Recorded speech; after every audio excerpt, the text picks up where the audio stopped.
فوربك لنسألنهم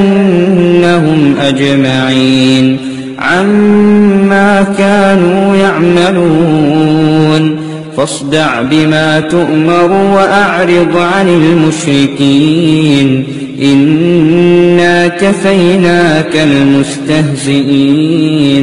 الذين يجعلون مع الله إلها آخر فسوف يعلمون